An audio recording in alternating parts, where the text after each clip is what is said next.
and welcome back to another episode of The Book Stop. I'm your host Jen, and I'm very excited to talk about today's episode. But before we begin, there will be spoilers as we talk about major events that unfold within the story. In addition, each episode will have a list of trigger warnings in the description. Be sure to follow the podcast on Instagram at The Book Stop Podcast, and show your support on Patreon for early access to episodes and other additional content. Alright, and we're back with another episode, and we are here today with none other than the lovely Charlotte. Hello, thank you for having me back. Of course, I've been waiting for this episode. Charlotte, what book did you bring for us to talk about today, and why did you bring it? So I brought back with us today It Happened One Summer by Tessa Bailey, and I brought this one because I saw it advertised like online as it was inspired by Schitt's Creek, and I'm a really big Schitt's Creek fan, so I was very curious to see, and now I'm excited to talk about it because I have some thoughts. I have some thoughts on this one. It makes sense, me too. Yeah, so the book is called It Happened One Summer. I like to call it It Happened in 1 month. It was like 2 weeks, right? I think the entire course of this book was like 3 weeks and then it skipped ahead a week, in total like a month. But we're going to talk about that in a second. So this book is written by Tessa Bailey, and it was released in July 2021. So 8 months? I can't count. 8 months? I don't know. Something like that. All right. So before we head into it, we're going to play a little game. Okay. So you are going to summarize this book in 30 seconds. So It Happened One Summer is a tale of two sisters who, one of them is a little more regular. She works in the movie production business. And the other one is a party queen. She is broken up with by her boyfriend. And she's really upset about it.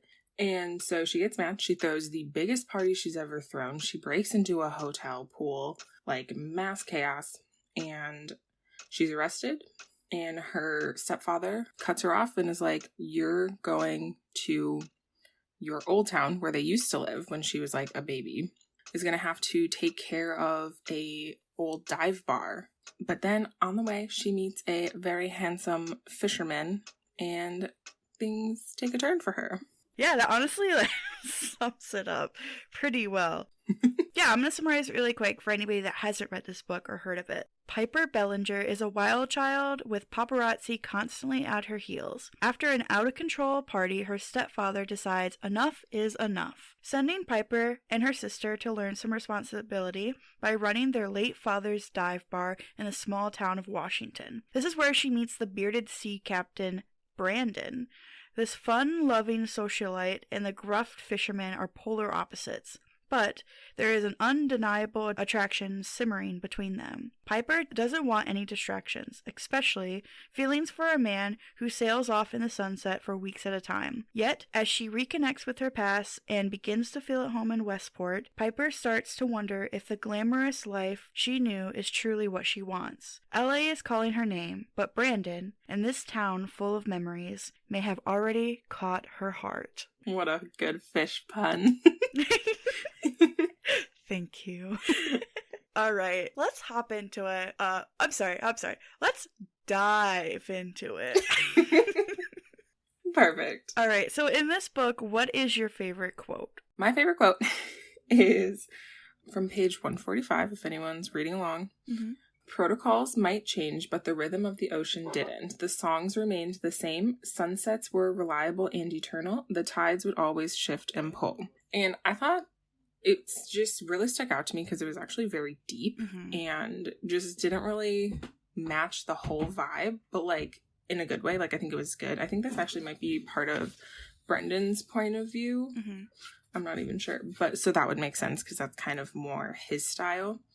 But I just liked it because it's ironic for him that it's literally saying you have to go with the flow type person, and especially when you're out on the ocean, you have to learn and adapt. Ocean waits for no one. Like it doesn't care who's out there, what's out there, whatever. Like so those fishermen, it's really dangerous when storms come, so you have to like adapt quickly. But he is not that type of person. He likes his routines. He doesn't like change, which is why he was so against Piper and her sister coming to town. But I also think it's almost like a foreshadowing that they do adapt. For everybody, everyone is adapting through this book. So I really liked that one then, how it stuck out.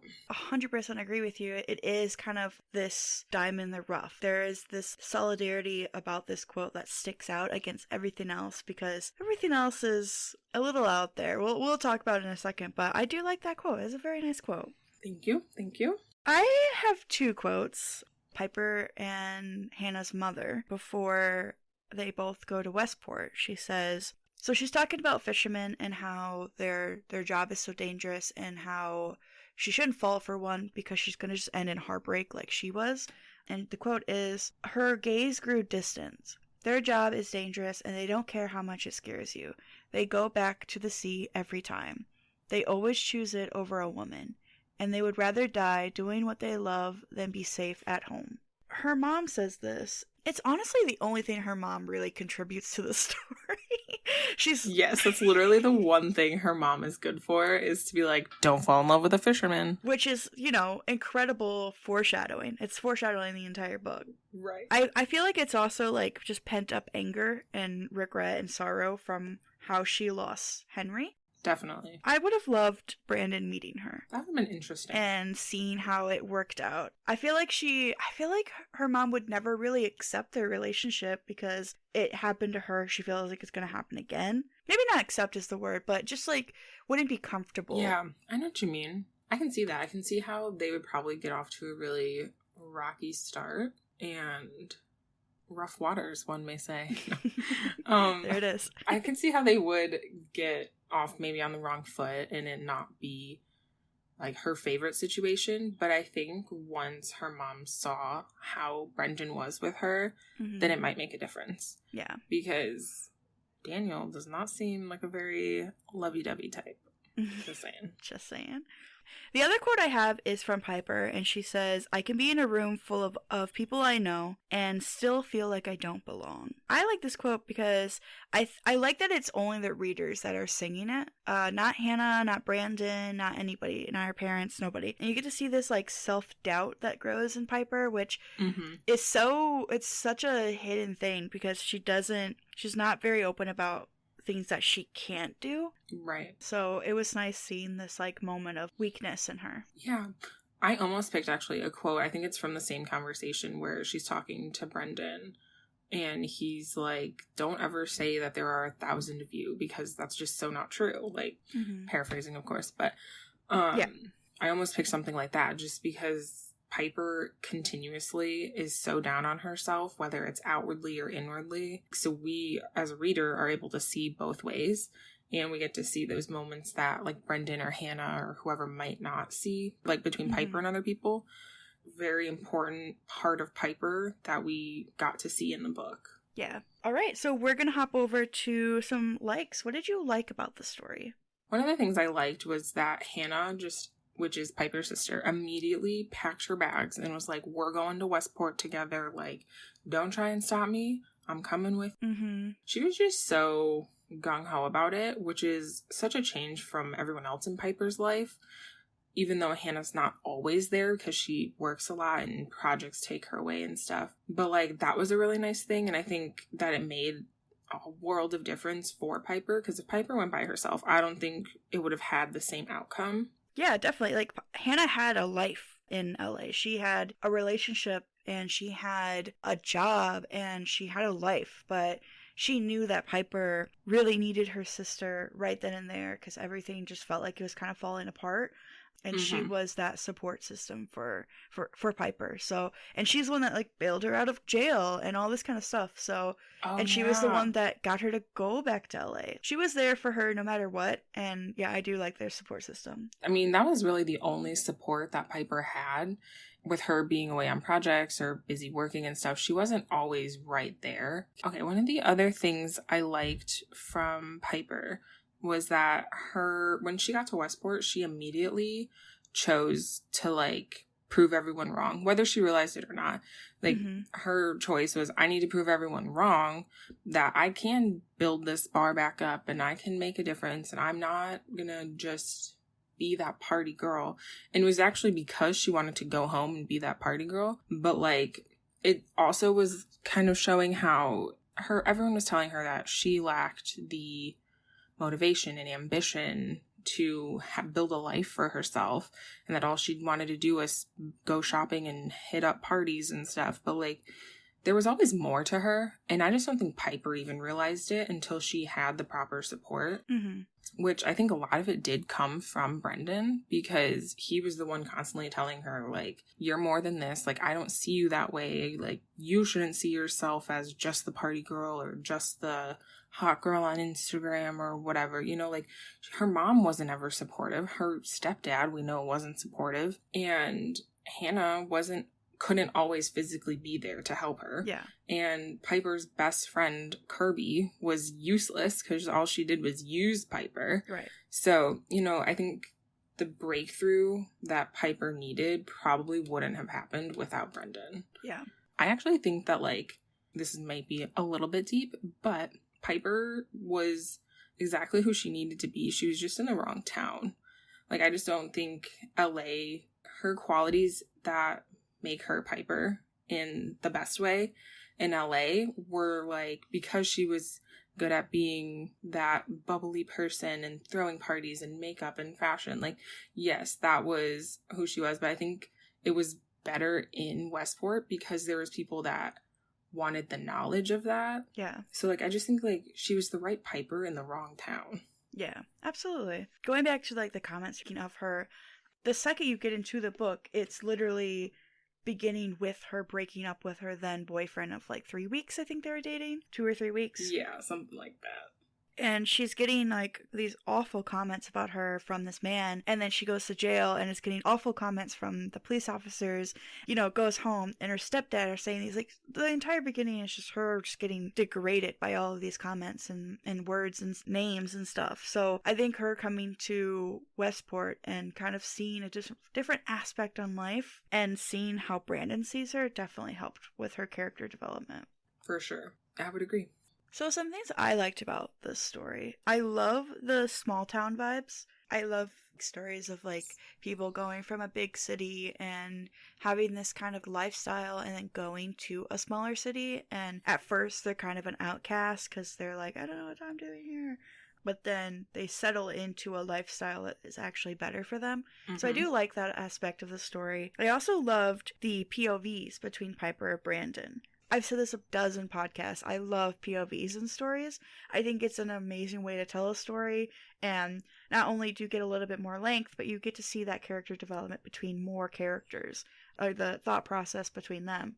So I loved the POVs between Piper and Brandon. Another thing I really liked was I liked Brandon's job. I liked how they put the emphasis on the danger of it and the importance of it, of how this town is pretty much like on the backbone of the crab season and stuff. And it shows how important it is. Yeah, I just really liked how she kind of described that. I personally don't know anything about fish. Not a thing for me. Anything like that. So I was going in completely new, and it definitely opened my eyes about it. You kind of have a little bit more respect for people that do that. Definitely. So yeah, I liked that she did that. I think my knowledge of deep sea fishing comes from like the one-off episodes I'd find randomly of like ice tundra fishing or whatever those shows are on those like sci-fi shows where it's like crab fishing will like make it really dangerous. And they only show you the, like, storms. And you're like, this is crazy. Which is real, but, like, reality. Yeah, reality. They exaggerate it. Mine start and ends at Finding Nemo. That's where my fishing knowledge comes from. Just that. Not even Finding Dory? No. Just Finding Nemo.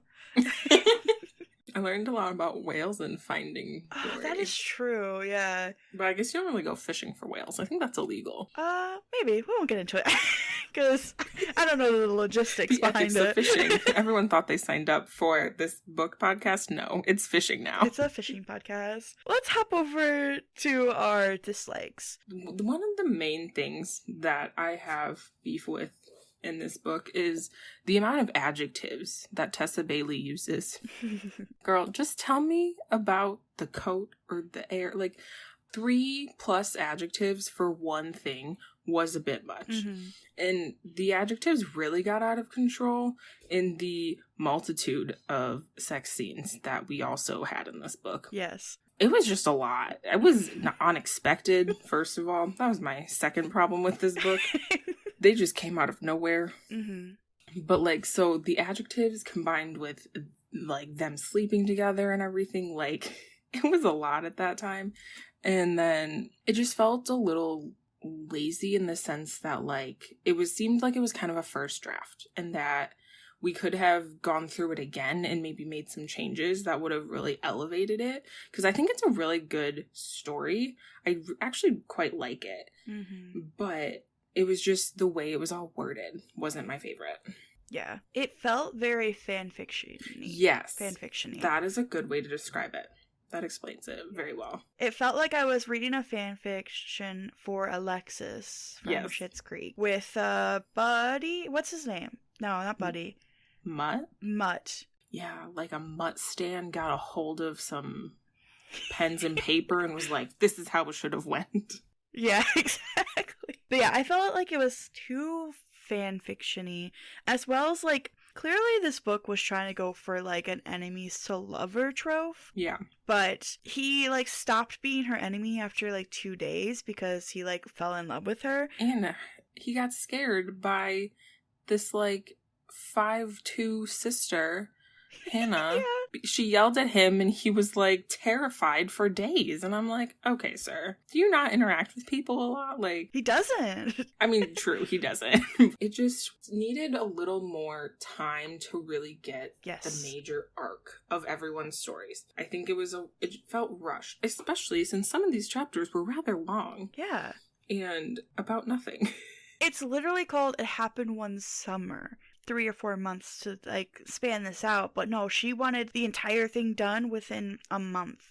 So it was just a lot happening, so I couldn't attach myself to any of the events that were happening. I, for one, am a huge fan of, I love enemies to lovers. Like, that's a popular trope for writers, but this one didn't feel like it. Like, it came on strong with him just not liking her, and, like, she just didn't like him because he was being rude to her. Yeah. But, like, there was no other real reason. It just, like, I couldn't get on board with their relationship because I didn't understand. Like, I couldn't keep up with it. So I just personally didn't really like that. I would agree. Bring up a good point, yes. Everything was very rushed for something that was supposed to take the span of, 3 or 4 months. And just everything that was important, I felt like got the least attention. Yeah. Her party and Daniel cutting her off, and then them coming to Westport and having the bar and, like, then meeting everyone, and just all of those important things were cut off. It was like, wait, like, are we going to hear more about this later? The mindset of, I was like, oh, well, maybe we'll touch on this again, and then we never come back to something like with the bar. I really wanted to know more about this bar renovation, because I think that kind of played a big role in Piper's self-discovery and her becoming more like Westport. Mm-hmm. And then we just never got to see that part of her arc, because I feel like working on the bar is kind of what sparked a change in her. Yeah. And we didn't get to really see it. There's another thing that also kind of kept bothering me, like, got in the way of their relationship, was Brandon's duty to his late wife. Desiree. Sorry, if anybody's named Desiree, I don't like that name. Which is funny, because the ship which he got from Desiree's father is called the Delaware. Coincidence? I didn't hear that till just now, but now it makes a lot more sense. Yeah. Desiree, Brandon's late wife, passed away like 7 years before this happened, 6 or 7 years. And Brandon wore his ring because he felt like he had a duty towards his late wife, and he's very stuck on traditions. He feels like he has to follow them. He did specify that he never really felt connected to his wife in a romantic way. It was kind of like a duty. Like, he grew up in a small town together. He was one of the crewmates on her dad's boat. So he felt like he was kind of like obligated to marry her, which is like crazy, but that's like a small town thing, I guess. I guess that's a way that the writer kind of pushed off their relationship. Piper and Brandon can't be together because he has his duty to his wife, and that was a whole big issue for the first like week of them knowing each other. But I personally just didn't like it. I felt like it was just kind of in the way, and like, I get it, but at the same time I just really don't. It's so funny that you say those things, because that was one thing where I was like, I just really didn't hair necessarily.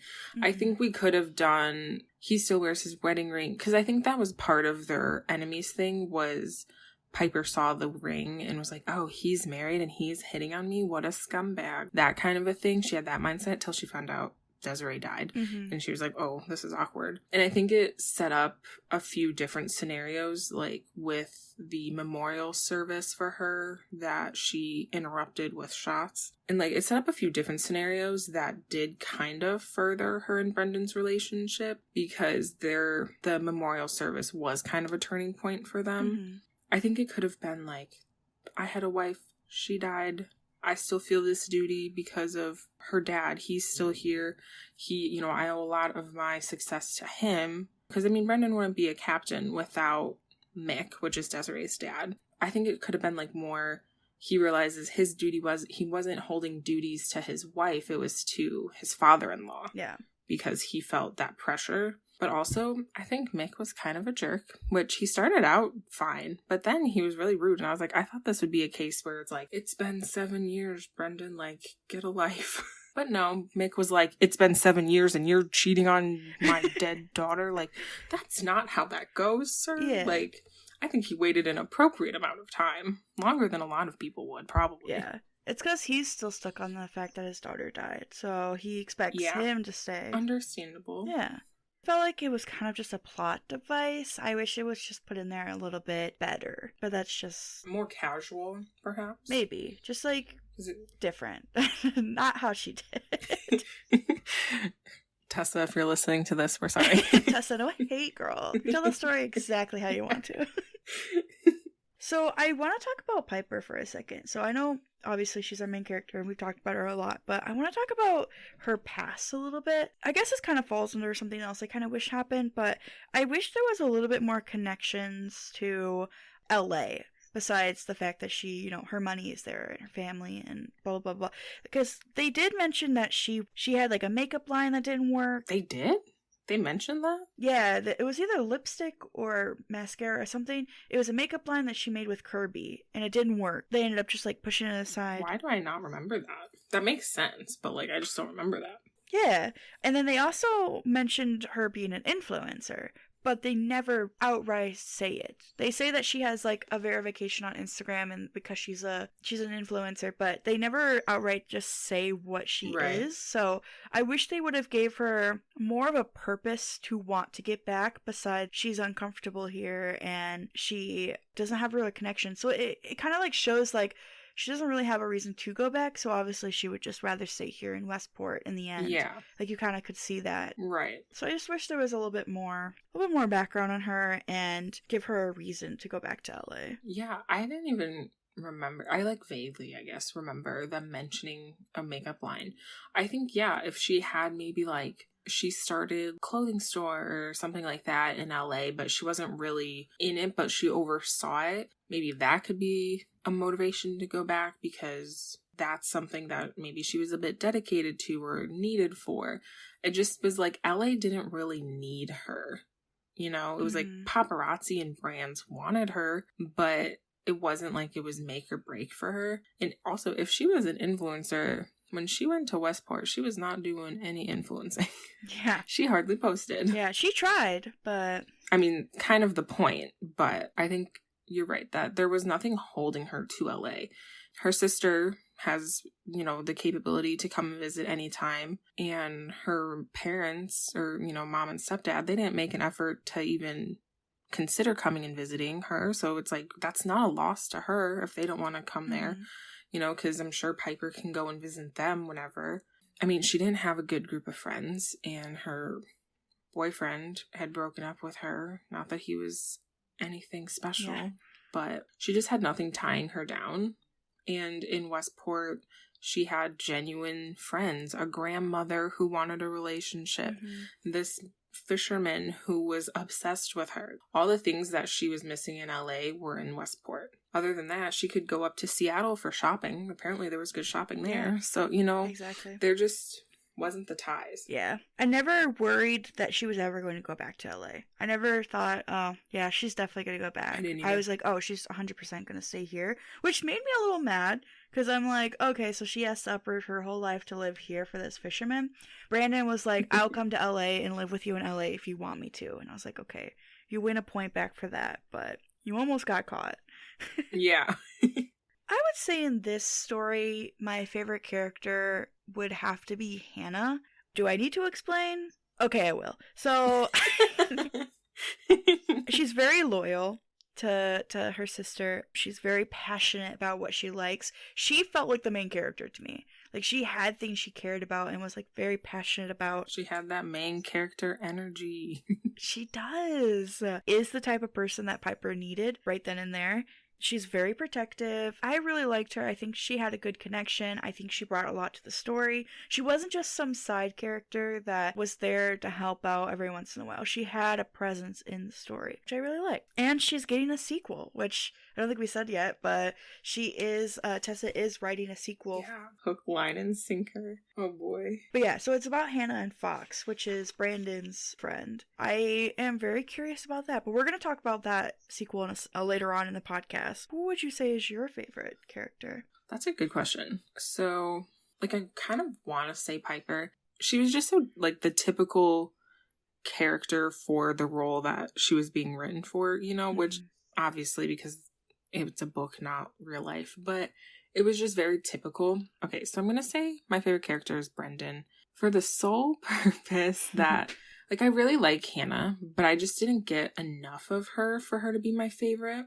So I think Brendan might be my favorite. Just, I liked the energy he brought, and I liked his wit and just how he was with Piper. I think, you know, they do complement each other, and so they could be a good couple. There are certain things that he would say to Piper or do for her that just kind of reminded me of my own boyfriend. So I just kind of made that connection. So I think that might be why. So it might be a little bit of a bias. But I wouldn't necessarily say he was my favorite. There were some things that I didn't like about him. There were some things. I like that he was physically tough, but he wasn't, like, emotionally tough. He wore his heart on his sleeve a lot, and he let his, like, own thoughts get in the way a lot. So I like that we kind of get to see that. Again, that's why I love the point of view. We would have never gotten any of this stuff if we weren't inside his head. I did like the aspect that we got to see a little bit more of Brandon and get to see, like, his understanding of things. Having his point of view does help. There were some things that I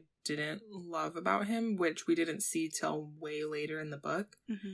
But I also think that he just seemed like he wanted to be the best version of himself and wanted to be a good boyfriend, a future good husband and father. Like, he wanted to be all the things that he never was for his late wife. Yeah. Seeing him make that real effort and that change was a good sign for Piper that she potentially reeled in a good one. So I want to talk about one key thing that I think this book kind of missed was communication. Yeah, definitely. I will give them this. They did try to communicate. They did try. They never did it when it actually mattered for them to talk. No, they did not. They were literally like two ships passing in the night. No matter what they did, one person had one idea and was like conveying that, but the other person either didn't take it correctly and like understood what they were saying, or they were like thinking the total opposite of what they were talking about. It was just, the emotions were just everywhere in this story. I even think, actually, one could argue, a little devil's advocate, that they were on the same page a lot, but because of their lack in communication, they never knew that. I think Piper knew for a long time that she wanted to stay in Westport, and I think Brendan knew what he wanted with Piper was more than just like a hookup or whatever. I think a lot of times they were on the same page. They just didn't tell each other or even lead them to believe that they were thinking the same way. So, like, that's where a lot of the conflict came from. Especially, which is ironic, because Brendan communication was so important to him. And he's like, I don't want you keeping secrets from me. I don't want you, you know, to hold anything back or whatever. And then he turns around and does all that. And then I think they were missing each other. Yeah. And they were ships passing, but they didn't have to be. Mm-hmm. And they made their own lives more difficult. That was like one thing I didn't like about Brandon. It was kind of double standard, hypocritical a little bit. Like, yes. He would be like, I don't want any secrets between us, and kind of got defensive and be like, you should have told this to me, but then goes and has his own secrets about stuff. And like, you're allowed to have your own things, like your own secrets in a relationship, but also you want to be able to trust the other person. You know, I don't blame Piper. She's known this man for less than a month. I wouldn't trust him either. 2 or 3 weeks, yeah. And he's like, tell me all your secrets. Like, sir, please take a step back. Let's remember how long we've known each other. I would have been a little bit more on board, but the fact that it was just so fast really pushed me away. Yeah. I think with like the kind of view that we're given of the relationship, we kind of forget the timeline. It's not until you take a step back and you're looking at the timeline of them and you're like, oh yeah, like this is a couple weeks worth of a relationship, and they're already like, I love you and we're gonna be together forever. I'll move to LA for you, or I'll move to Westport for you. Like, those are all very intense decisions to make so early on in a relationship. Mm-hmm. But it also goes to show everyone is different. So like, yeah, definitely. You know, if you know, you know. And, you know, I totally understand them wanting to at least try. Because they, especially Brendan, would never have been able to get on with their life had they not. Like, had she just gone back to LA and he kept fishing and whatever, they never would have felt closure and satisfied because they wouldn't have ever tried or like at least known that. Yeah, absolutely. I 100% agree. Like, everyone loves a different way, and how they fall is just how they fall. Yeah. All right, so before we continue, I just want to take a second here to recognize our Patreon subscribers for the book stop. This is a new thing we're going to be doing this year, and I just want to say a huge thank you to Bree P for showing your support. If you're interested in supporting the podcast, head over to Patreon through the link in the description and sign up today. Self-promo. Get that little self-promo in there. So in this book, who would you say is your favorite relationship? I thought about this question actually quite a bit. I'd have to say my favorite relationship is Piper and herself, because I think that was one of the most important relationships in this story. Mm-hmm. Especially, like, as you mentioned before, the entire first couple chapters was about how everybody that knew Piper, except for Hannah basically, was tearing her down and degrading her and just really pushing her into this insecure version of herself. You know, so Piper was going into Westport feeling really down on herself, had a little bit lower of a confidence, and she felt like her efforts in this world weren't worth anything and that she didn't have a purpose or an ambition. But she does, and she comes to realize that, and I think that's really important. And I actually wish we got to see more of that character arc of her kind of realizing her worth, and so that even though she looked confident on the outside to everyone else, that inside she wasn't, and then she finally got to where she needed to be so that she was confident inside and out with herself, and that she had a real support system. And I just think that was a really important part of this book. So if anyone who reads it or is listening takes anything from it, I think it should be that you can doubt yourself and that you have to advocate for yourself. And if you have to go prove people wrong, prove them wrong, because you're so much more than what everyone else is telling you you are. Absolutely.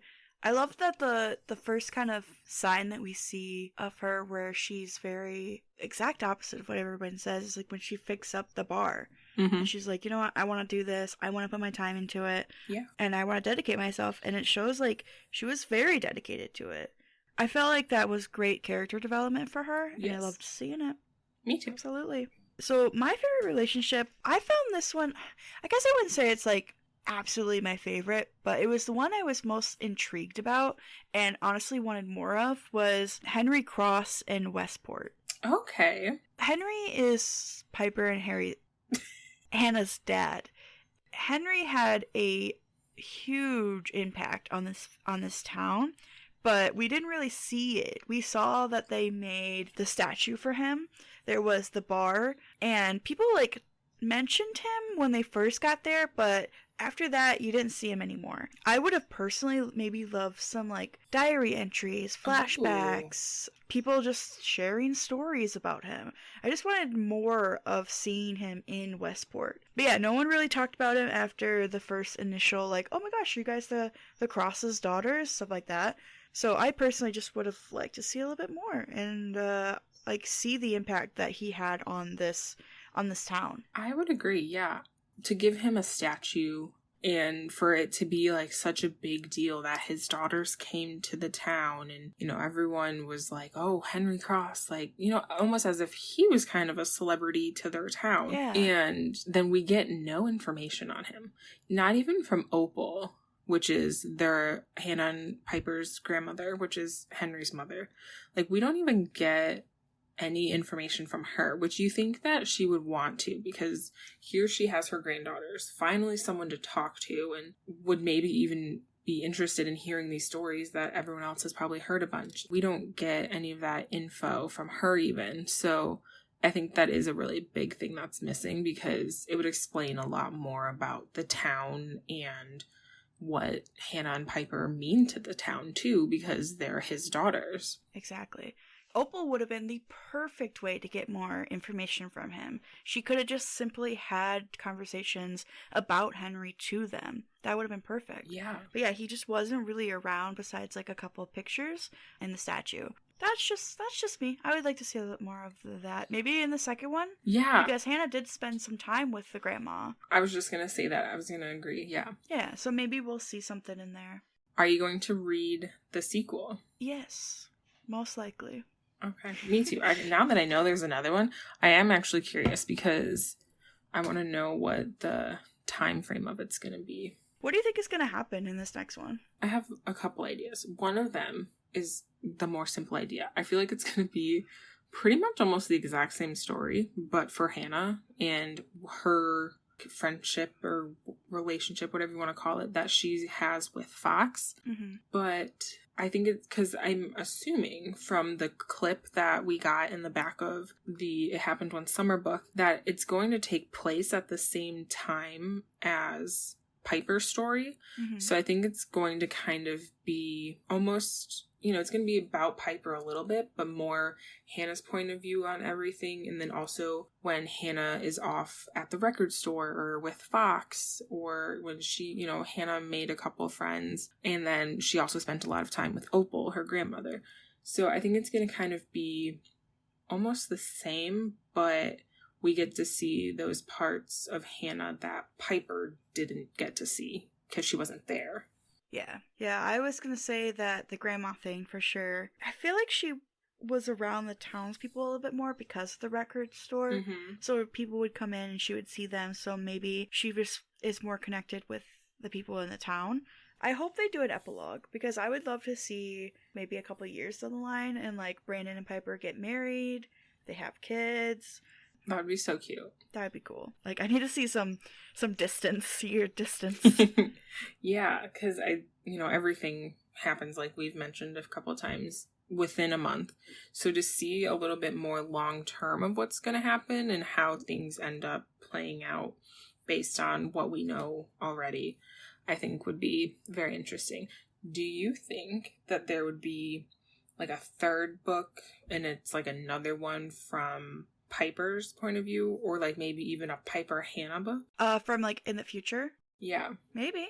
I think that would be obviously we can't say like if Tessa Bailey is writing this or not, but I think that would be a good addition maybe to have like a in the future Piper Hannah book. So we have those two points of views again, but like we get a little bit, I don't know. I think what would actually be cool is if Netflix or something made these into movies, like a little Netflix movie. That would be actually kind of interesting. It would be. It would have to be rated R, though. That's true. There was a lot of sex in this book. Very detailed, too. Yeah. That was my least favorite part, was the detail of it. Out of nowhere, some of them were. Out of nowhere. I think what she could have done, Tessa, here's a word of advice for the future. If you're going to do that, just scribe it once and then just insinuate the other times. You know, just be like, it was just as magical as the first time, or, it was even better than last time. Just, like, I don't know. Because we don't need the gory details every single time. I think it's detracting from the rest of the story, and also is taking up space when we want to know more about the other things that are going on. Yeah, it makes it kind of signal more that their relationship is like lust instead of love. Yeah. In some scenes. So, but yeah, I want to talk about the ending really quick. So Brandon's going off for crab season, going to go fishing for a little bit, and they have this big argument about, what do you want? Like, and she doesn't know. It's been a month, She's still trying to figure it out. And he's kind of expecting an answer now because he's worried that she's just going to go back to LA while he's gone. Long story short, he pretty much said, I'm leaving in the morning. Either you're at the dock when I get there to say goodbye, or I'm just going to assume that you went back to LA. This whole thing happens. She walks this old guy to this porch every day to sit and read the newspaper, and she was still doing that for that day because it's tradition for her. And the old guy falls and freaking sidewalk, and she did the nice thing to just stay there and wait for him, for his son to get there. And she gets to the dock and Brandon's gone, of course. There's this whole scene about she's sobbing, thinking that Brandon's never gonna forgive her, and they have opening night for the dive bar and no one shows up. Hannah's like, Piper, you're not happy here. You look miserable right now. You lost your Piper sparkle. Go back to LA. There's a big party tonight. Make your comeback. Just go and have fun. Piper's like, you know what? I am gonna do that. So she goes all the way back to LA. And of course, when she leaves, that's when Brandon comes back and everyone explained what happened. The stupid 2 ships in the night. That's true. There's just the coincidence of them missing each other. And he's like, you know what? I'm not letting this girl go. So he drives to LA. There's just so much. I just think it felt like a little too forced, I guess.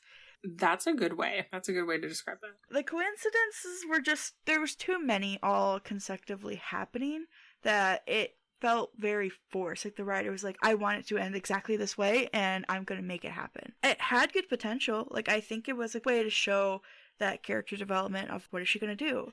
But I personally would have had her go pack a bag and she gets ready to go. And then she stops packing and she just sits there and she's like, is this what I want? She has this moment of hesitation instead of her actually going back to LA and then Brandon just dragging her back.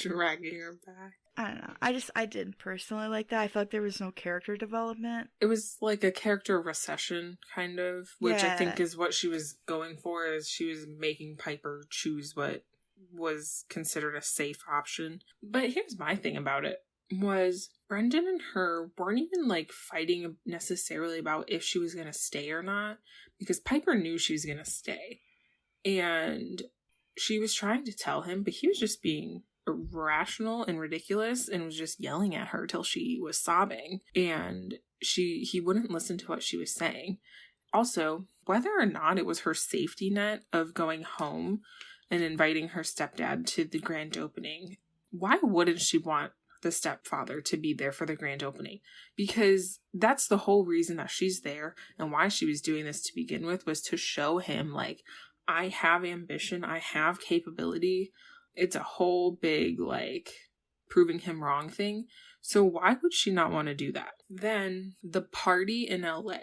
I think Piper knew she didn't really want to go, but she just didn't want to be there without Brendan. Mm-hmm. And she didn't want to be among all the people. Well, actually, she didn't even know there were going to be people.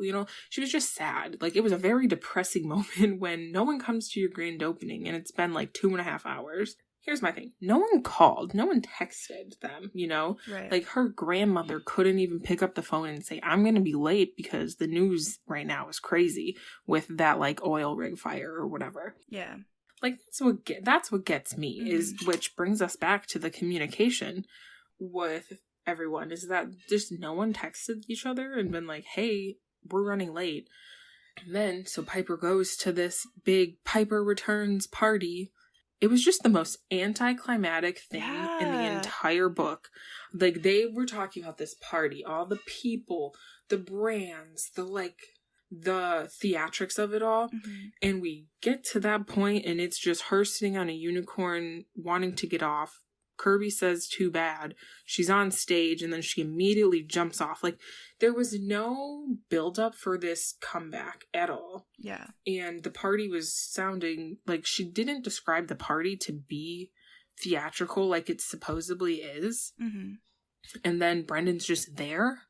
And of course, she has a run-in with her ex-boyfriend. And I just think the whole thing, like, if we're going to take time to explain something, tell me about this party, not the third time they had sex. Like, there was just, she just is rushing the important things.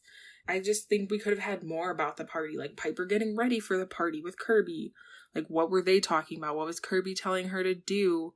There was just no build-up for this party, and then people didn't even care that Piper was there. Yeah. Even though this party is for her, no one cared, which she knew that no one was going to care.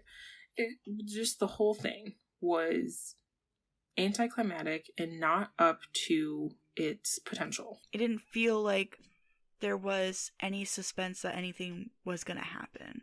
Mm-hmm. Like, I didn't, like, the drive to LA. Oh, yeah. To give Brandon, like, freaking out. She's never coming home. I just lost her. Like, it was just him getting in the car, boom, now we're on stage. Like, there was no in between. Yeah. It was just all miscommunication. That's all it was. It was all just no communication.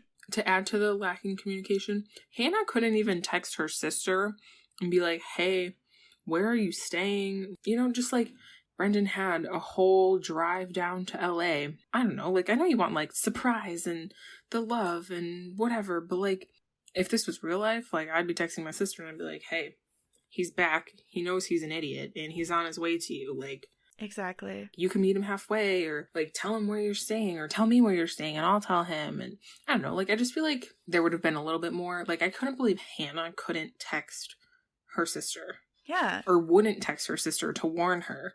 Yeah. The internet and, like, social media and texting, all of this is still part of their lives. They're not cut off in this town. No. They've made a huge thing about, like, Instagram and putting it on their feed and stuff like that. So it's not, like, cut off and they don't have, like, her phone didn't die. Like, none of those reasons. No. If she would have just stated that, oh, her phone died, maybe, but it wouldn't have fit her character, you know, like, Piper always has her phone charged. Anyways. Right. But, yeah, it was just utter miscommunication. So I just personally did not like the ending. It was exactly what we thought it was going to be without all the, like, build-up. Mm-hmm. Which is why I think maybe this book could be better as a movie, because you can show more of that rather than, because for someone who uses a lot of adjectives, she's not describing enough over here for certain things.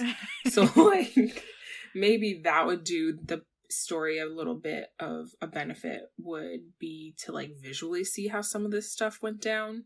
I don't know. So, Netflix, if you're listening. Speaking of visual, I know this is really, really nitpicky, but I just want to bring this up. On the cover, we have Piper and we have Brandon. Brandon wearing his infamous beanie. Now, what color would you say Brandon's beard and hair is here? I mean, it's very clearly brown. Is he not brown-haired in the book? Black. And that bothered me the entire time I was reading it. I know it's very nitpicky and I'm just being annoying, but, like, it's just so... I didn't even think about that. Bothered me so much for some reason. Also, that's not a proper term for describing colored hair, because usually hair doesn't, like, come out, like, you have to dye it black for it to be black. And I just don't think this fisherman has time for that. So it's probably a dark brown. Why was she so specific? Yeah, she specifically said his black hair and beard. Also, what bothered me was, I thought, because it's called It Happened One Summer, I thought it was going to be, like, June, July that this was happening, but it was August. Like, that's not summer. That's the end of summer. Part of this was in September. So I was confused. I was like, do we have a discrepancy? Yeah, I thought it was going to be the whole summer. Like, obviously they were going to skip around a little bit to save, I mean, otherwise this would be, like, a way longer book, but... Yeah. I don't know. I don't know either. Let's play a game. Okay. I know how much you love fishing. Yeah. That's why I brought a ton of fishing trivia. Oh, good. You know me, just railing them in. I'm just going to ask you a question, and you're going to try your best fish knowledge that you got. Okay. What state harvests the most fish? Is it Alaska? Because when I think of fishing, I think of Alaska. Yep. Okay. Because that's where they were going for the crab, and then I'm thinking like Alaskan salmon. Mm-hmm. Yeah. What is the world's largest fish? Is it a shark? Okay. Is it a whale? It's a whale shark. Oh my gosh. Okay, I'm gonna call it a win for myself. Okay, sounds good. What is a group of fish called? Oh, well, those are a school of fish. That I do know. Yeah. What year did people start owning fish as pets? What a turn of questions.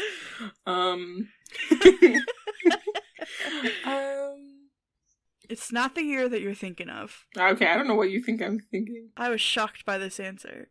1923. Is it like the 1800s? 1853. Really? Yeah. That's crazy.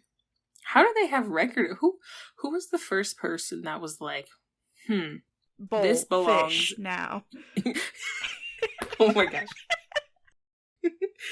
Who thought that? I couldn't tell you. It happened in the year of 1853, though. That's very long time ago. Which of these are the most poisonous fish?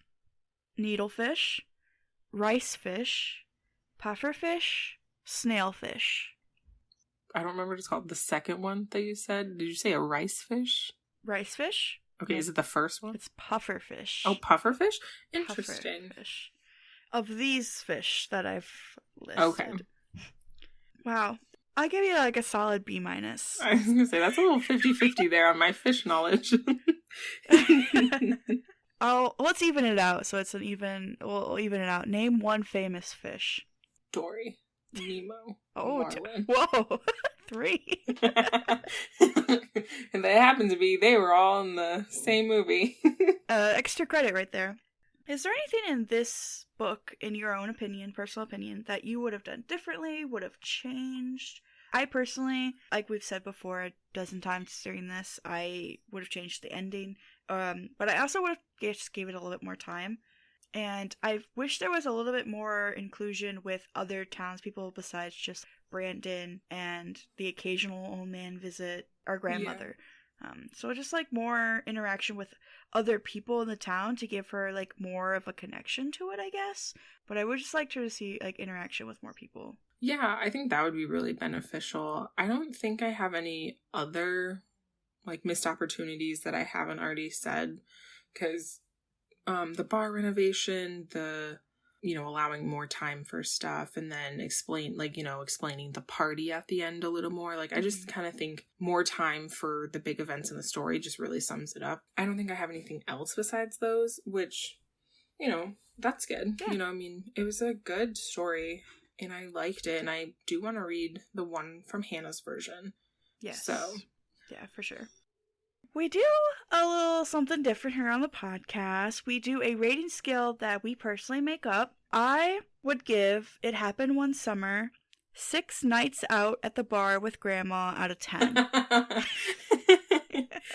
is a good one. Honestly, I wish there was more, because she didn't really spend a ton of time with her grandma. There was a couple of scenes, but I loved it when she was like, her grandma hasn't been out of her house in years. Right. She kind of just stays secluded, doesn't talk to anybody. And she finally called up and she's like, you know what? I'm ready to get back out there, make some new friends, see my old friends, and have a good night out. So she was like, you know what? I'm going to come glam you up, get you all looking hot. We're going to go out to the bar. Turn her into a glamour. But yeah, that's my rating. Yeah, I actually do love that. I think that's a really good way for Piper and Opal to bond, was through going out like that. Piper did get completely wasted, which was really funny, because can you just imagine being completely wasted with your grandma, at a bar? That just sounds funny to me. I think I'll rate it 6.5 crabs out of 10 crabs. That's what I like to see. I don't know what kind of crabs they were. Are they king crabs? I think so. Blue crabs? I think they're king crabs. Something like that. Which are scary. But pictures of them are scary. Yeah. Them in Animal Crossing? Scary. They're like little underwater spiders, and I don't like it. Yeah. Actually, they're like giant underwater spiders. They're huge, yeah. They're not so large.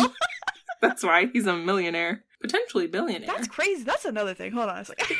This guy is the loading in money, okay? He just doesn't show it. You would have no idea, especially based on this town, too. A lot of these people are probably rich AF. Okay, like, I knew those dangerous jobs like that got you money. I didn't know it was, like, buy every pair of jeans in the store money. Yeah.